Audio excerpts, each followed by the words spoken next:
For post-race availability in today's NASCAR Camping World Truck Series race at Pocono Raceway, we are now joined by our second-place finisher, Kevin Harvick, and our third-place finisher and new points leader, Tyler Reddick.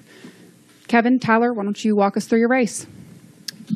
Well, we had an interesting weekend, to say the least, but, that's really kind of what I signed up for, was to, just give some feedback and really help Junior Motorsports and Cole and everybody get their team situated on the bigger tracks. They do a great job on the short tracks and just never really found exactly what we wanted. But the great part about the guys that we worked with, I didn't really know any of them before the weekend, and they all just kept working and nobody got mad and we made something out of the weekend. So definitely, it's not exactly where we wanted to be performance-wise, but that's why we run the race and made something out of the weekend.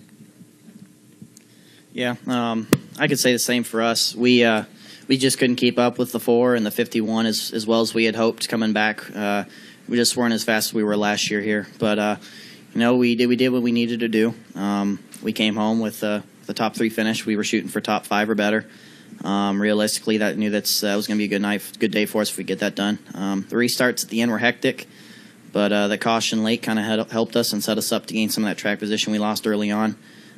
We just couldn't get a handle on it in the long runs and by ourselves, but we got it tightened up enough to be able to race pretty good in traffic and on the restarts. So we were able to get a little bit more out of it than what we probably should have if it would have just ran out as a green flag race. All right, we'll go ahead and open it up to questions, and we'll start up front with Kyle, and then we'll go to the middle. Kyle Magda, Wilkes-Barre Times leader. I have one for Kevin. You talk about Cole, and he's running the ARCA race here next. Did you give him any tips on how to navigate around the track? I know you had the one truck win here. Did you tell him anything before he goes out here and races shortly? He's a really quiet kid, and you can tell he listens, and he definitely asks some questions, and you just try to give him some references for the truck stuff for next year, so they can have some kind of notebook when they come back, and in case they get into a situation like we did this weekend where you don't get any practice. So all in all, I think he does a pretty good job himself, and he knows how to race, but he definitely inquired about a few things and seems very open-minded to wanting to learn, and he's just a really quiet kid, so he's like a sponge and taking it all in, it seems. Zach Sterniolo with the Pocono record. You guys both decided to pit with I guess it was about 8 laps to go there. Did you expect to be able to come back through the field and finish where you guys ended up finishing?